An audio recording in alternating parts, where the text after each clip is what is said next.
जो श्रेष्ठ देवियां होती हैं, अपनी वैदिक संस्कृति को धारण करने वाली होती हैं, वो किसी भी अवस्था में, किसी भी समय में अपने स्वाभिमान को, अपने धर्म को नहीं छोड़ती है। आर्य नारी हाथ से हृदय निज छेद सके, मृग कैसे नयन क्षण ही में फोड़ सकती है। त्याग सुख सदन सघन वनवास करे, भूखी रहती तनिका निचोड़ सकती है।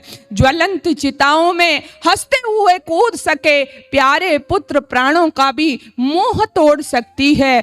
कितना डरावे धमकावे कोई पे प्रकाश, पावन सतीत्व को कभी ना छोड़ सकती है, पावन सतीत्व को कभी ना छोड़ सकती है।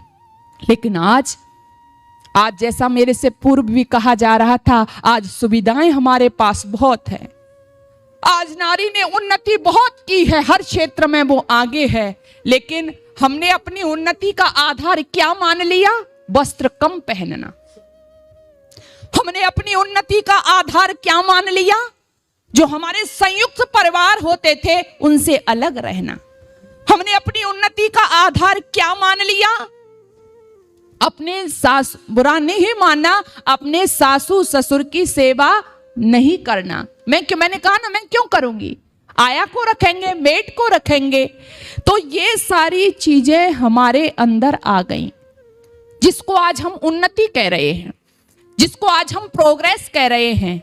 बच्चों को संस्कार नहीं देना, अरे जी नहीं, वो तो कॉन्वेंट स्कूल में पढ़ेंगे।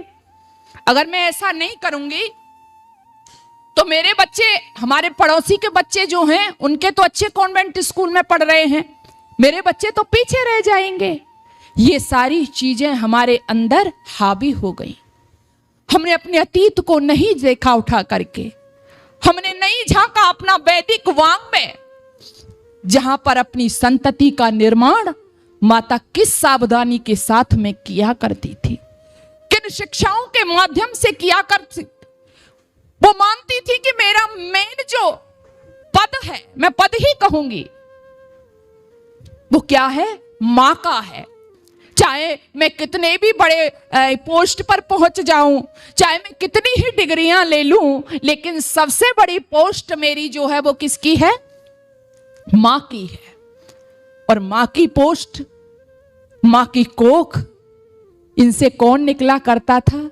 राम निकला करते थे, कृष्ण निकला करते थे, हनुमान निकला करते थे, जीजाबाई जैसी संतानें निकला करती थी, अपाला घोषा मैत्री, इसी मां की कोख से इन्होंने जन्म लिया था।